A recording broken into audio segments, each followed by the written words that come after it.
이 세상의 모든 것은 서로 연결이 되어 있고, 그래서 내 분야만 고집해서는 우리는 아무것도 얻을 수가 없습니다. 이 고도로 발달된 현대사회에서는 좁은 시야에서는 이미 나올 수 있는 답은 다 나왔다라고 생각을 합니다. 그래서 우리가 새로운 문제에 대해서 답을 찾으려면 눈을 밖으로 돌리고 다른 학문과의 연결고리를 찾아내고 융합을 통해서 우리는 문제를 해결해야 된다고 생각을 합니다.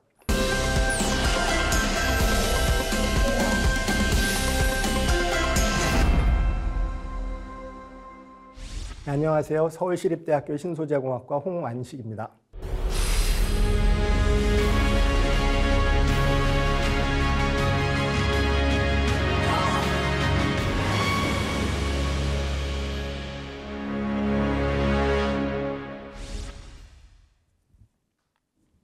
안녕하십니까. 서울시립대학교 신소재공학과에 재직하고 있는 홍완식입니다.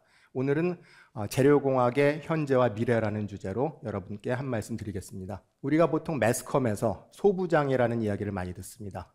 소부장이라는 것은 소시성을 가진 부장님을 이야기하는 것이 아니고 소재, 부품, 장비의 머리 글자를 따서 간략하게 이른 말이죠. 이것은 특히 대기업을 중심으로 산업구조가 짜여 있는 우리나라의 제조 중심의 산업의 근간이 되는 세 가지 요소를 이야기를 하고 있습니다. 이 중에서도 특히 이 소재라는, 맨 앞에 나오는 소재라는 것이 이 모든 산업의 어떤 피드스톡 역할을 하기 때문에 이 소재가 받쳐주지 않으면 어떤 제조업도 제대로 발전하기가 힘들다. 우리는 이렇게 말씀드릴 수가 있죠. 특히 이 소부장이라는 말은 2017년 일본에서 갑자기 우리나라에 대해서 세 가지 소재에 대해서 수출 규제를 한다고 선언했을 때 우리나라 산업계는 크게 흔들렸습니다. 일본에서 우리나라한테 저 소재들을 팔지 않겠다고 한 것도 아니고 저것을 사가려면 미리 허가를 받아야 한다고 했을 뿐인데도 우리나라 전체 산업계는 크게 요동쳤습니다. 저 세 가지는 우리가 저게 무슨 관계가 있지 할 정도로 반도체하고는 동떨어져 보이는 그런 소재임에도 불구하고 반도체를 만드는 데 있어서 절대로 없어서는 안 되는 핵심 소재이기 때문에 우리나라의 근간인 반도체를 직접 타겟팅해서 타격을 주기 위한 그런 술수였다고 볼 수가 있죠. 우리는 꼭 반도체나 어떤 첨단 소재 아니더라도 우리는 모르는 사이에 첨단 소재 속에 둘러싸여서 살고 있습니다. 불과 한 세기 전까지만 해도 우리는 이런 소재가 존재하는 줄도 알고 있지 못했죠.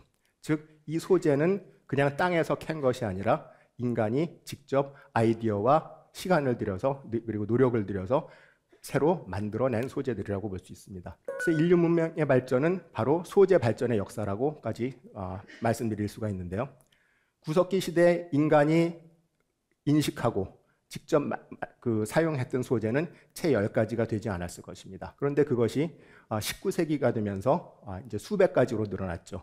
그렇지만 불과 200년 사이에 우리는 16만 가지 이상의 서로 다른 소재들을 다루면서 살고 있습니다. 그런데 이렇게 우리 생활에 밀접하게 되어 있고 이 인류의 역사와 이렇게 오랜 동안 궤를 같이 하는 이 소재에 대해서 우리는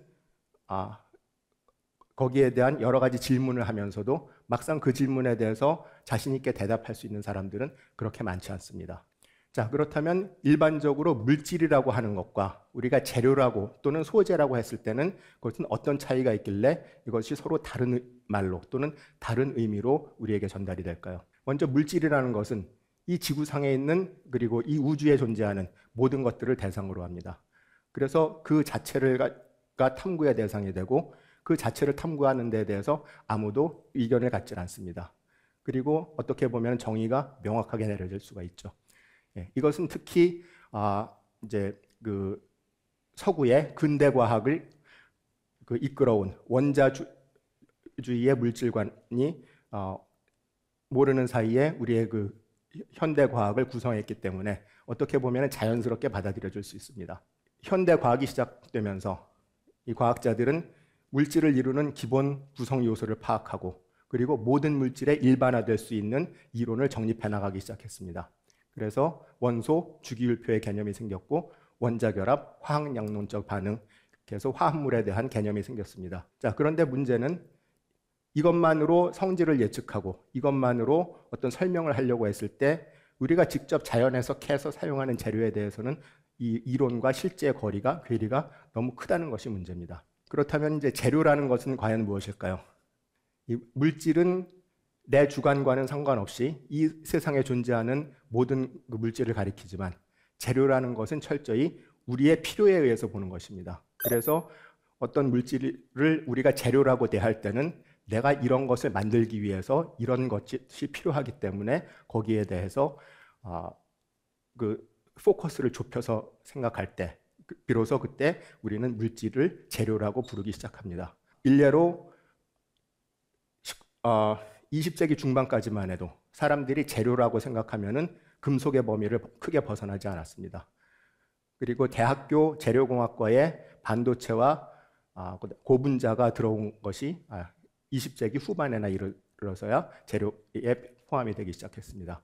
이렇게 재료라는 것은 철저히 인간의 필요성을 기준으로 판단을 하는 것이기 때문에 재료에 대한 개념과 정의는 시대에 따라서 또 그 사회의 배경에 따라서 계속 달라지고 또 진화를 할 수밖에 없겠죠. 그래서 우리가 재료를 대한다는 것은 일반화, 객관화된 과학 이론이 실제 적용하기 위해서 넘어야 되는 허들들이 있는데 그 허들의 예를 아주 단적으로 보여주는 대표적인 분야가 재료공학 분야라고 생각이 됩니다.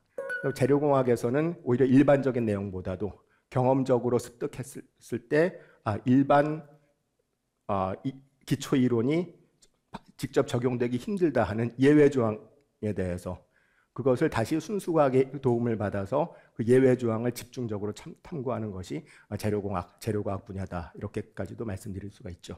재료과학을 영어로 재료과학 또는 재료공학을 영어로 표기하면 Materials, Science and Engineering이라고 해서 과학의 요소와 공학의 요소가 항상 같이 들어갑니다. 그러면 이 재료공학 또는 그 신소재공학에서 이 X에 해당하는 것은 무엇이냐? 바로 재료 속에 있는 원자들의 배열에 의해서 만들어지는 재료의 구조가 이 원인 또는 인자가 되는 X라고 말씀드릴 수가 있겠고요. 그리고 Y라는 것은 그런 원자 배열에 의해서 어떤 성질이 나타나느냐, 왜 어떤 물질은 투명하고 왜 어떤 물질은 또 전기를 잘 통하고 어떤 물질은 딱딱하고 어떤 물질은 물렁물렁하고 이런 성질이 왜 어떤 구조 때문에 그렇게 나타나느냐, 이 결과값 Y에 대한 것이 재료의 성질이라고 말씀드릴 수가 있겠고요. 자, 그렇다면은 이런 성질을 갖기 위해서는 원자를 어떻게 바꿔주면 되겠구나 하는 F에 해당하는 것이 바로 재료를 다루는 가공기술, 공정이라고 말씀드릴 수가 있겠습니다. 그러면 이 세 가지를 다 찾아냈다고 해서 끝나는 것이 아니죠.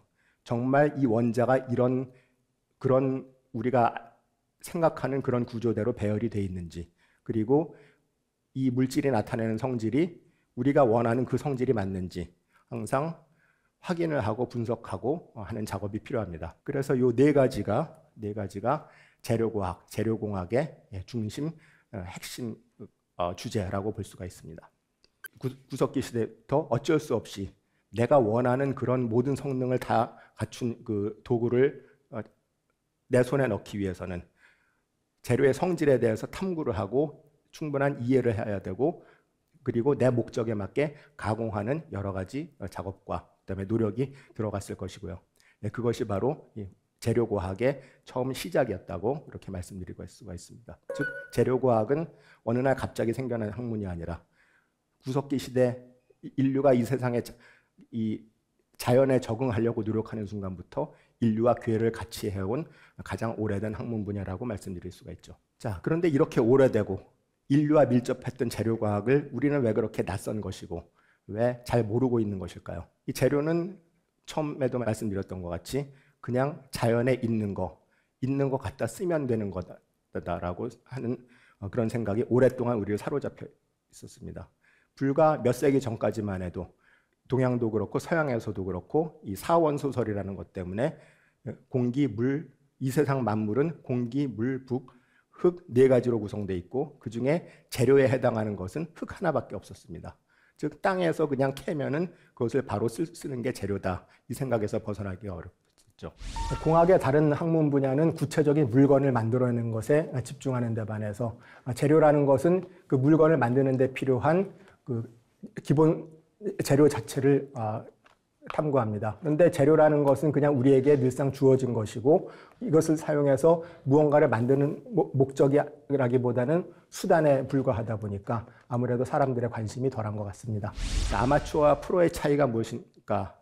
라고 생각했을 때 저는 이렇게 말씀드립니다. 아마추어는 좋아서 하는 사람이기 때문에 문제를 해결하다가 힘들어지면 언제든지 그만둘 수 있는 것이 아마추어다. 그렇지만 프로라는 것은 이 문제를 해결하는 것에 자기 생계를 걸었기 때문에 문제가 해결될 때까지 끝까지 책임을 지고 해결하는 것이 프로다. 이렇게 말씀을 드립니다. 그렇다면 이 문제라는 것에 대해서 우리는 왜 아무도 답을 찾지 못했을까요?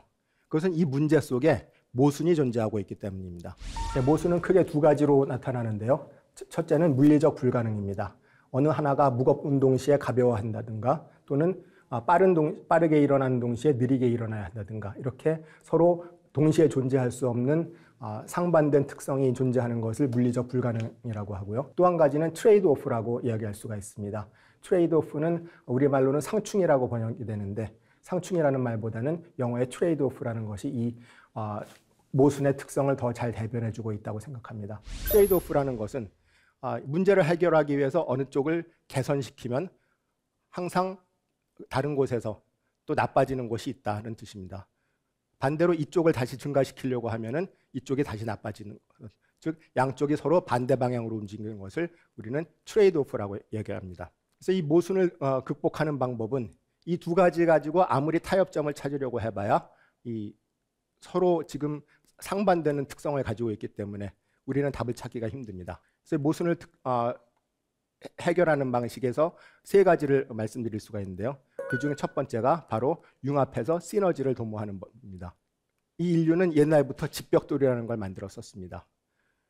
우리가 집을 지을 때 흙을 다져서 쌓으면 벽을 쉽게 쌓을 수 있지만 흙은 쉽게 풀어지고 그다음에 뒤틀립니다. 짚을 엮어서 기둥을 세우고 벽을 쌓을 수도 있지만 짚은 반대로 습기에 쉽게 썩게 되고 그리고 힘이 약합니다.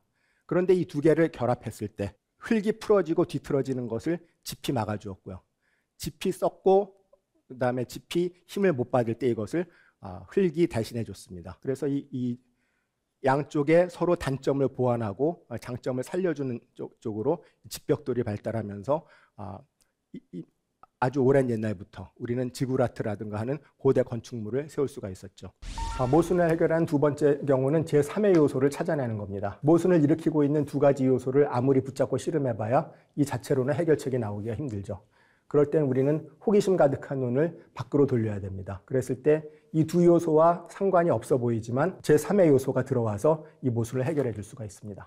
이 제3의 요소가 우리 주변에 항상 있거나 아니면 충돌을 일으키던 두 요소 사이에 내재되어 있는 것이라면 그것은 더할 나위 없이 이상적인 해결책이 되겠죠.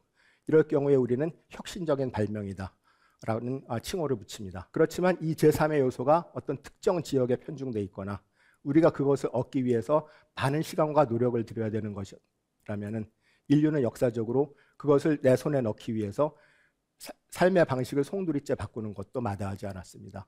그래서 이것을 얻기 위해서 먼 곳까지 무역로가 개척이 되기도 했고요.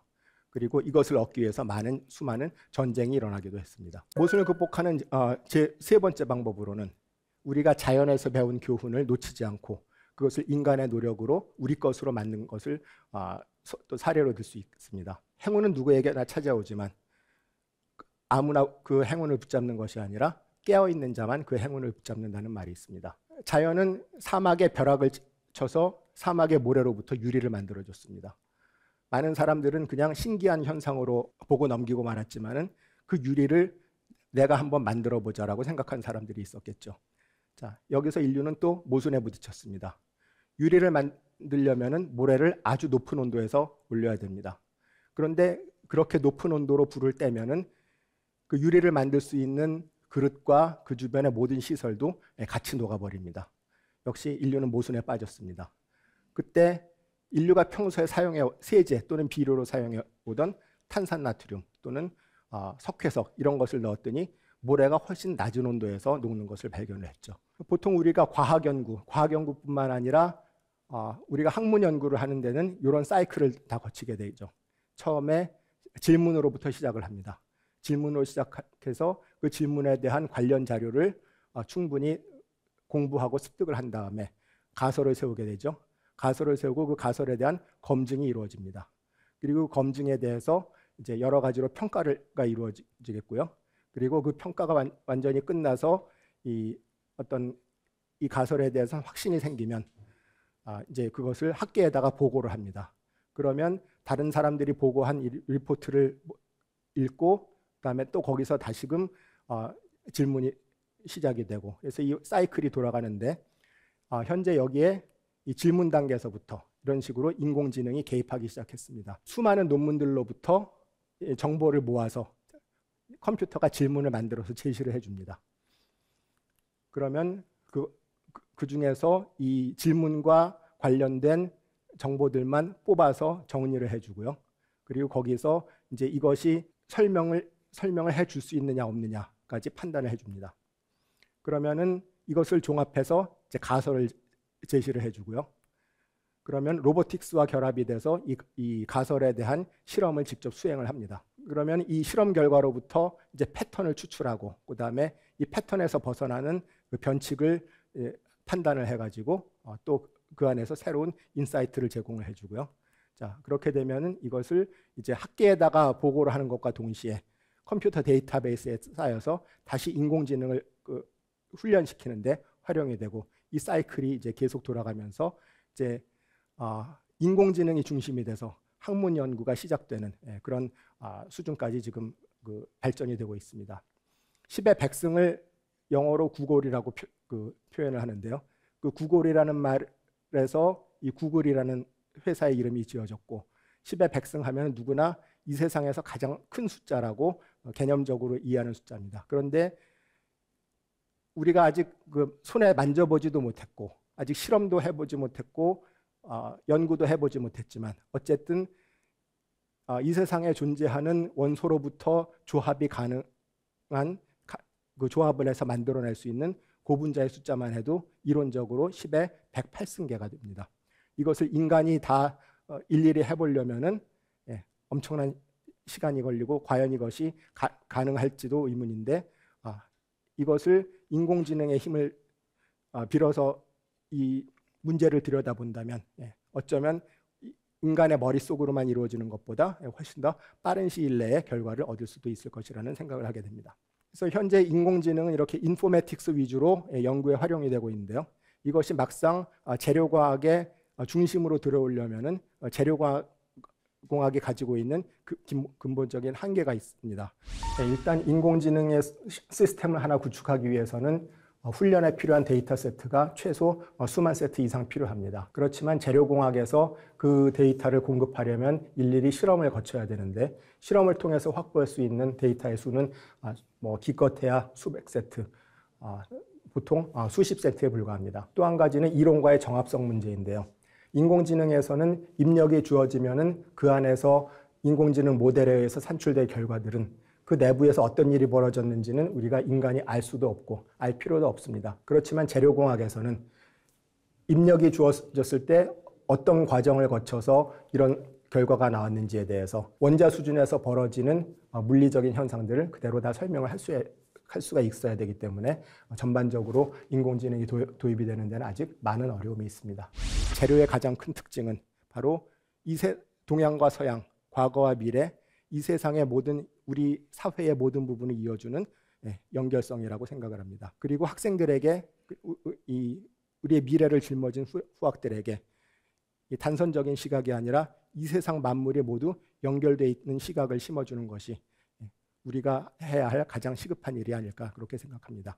이것으로 제 말씀을 모두 마치겠습니다. 들어주셔서 감사합니다. 아무래도 제가 쓴 책을 제일 먼저 말씀드릴 수밖에 없을 텐데요. 제가 2021년도에 소재 인류와 만나다라는 책을 발간을 했습니다. 그 책을 쓰게 된 계기는 저희 학교 졸업생 중에 굉장히 우수한 학생이었는데 4학년 졸업할 무렵에 저한테 와서 상담을 요청을 했습니다. 신소재공학과를 졸업할 무렵이 됐는데 내가 전공에서 무엇을 배웠는지 모르겠다. 그 문제가 비단 이 학생만의 문제만은 아닐 것이라고 생각합니다. 많은 분들이 재료가 무엇인지, 재료공학이라는 것이 무엇인지, 그리고 재료공학에 지원하는 많은 고등학생들조차도 재료공학이 무엇인지 제대로 모르는 경우가 많습니다. 그래서 이런 분들에게 조금이나마 도움이 되고자 이 재료가 이 세상 모든 것과 연결되어 있다는 것을 주제로 쓴 책이기 때문에 그리고 어떤 전공 분야 전문 서적이 아니라 일반인분들이 얼마든지 쉽게 이해하실 수 있도록 쓰려고 노력을 했기 때문에 아마 편하게 쉬엄쉬엄 보시면 많은 도움이 되실 거라고 생각합니다.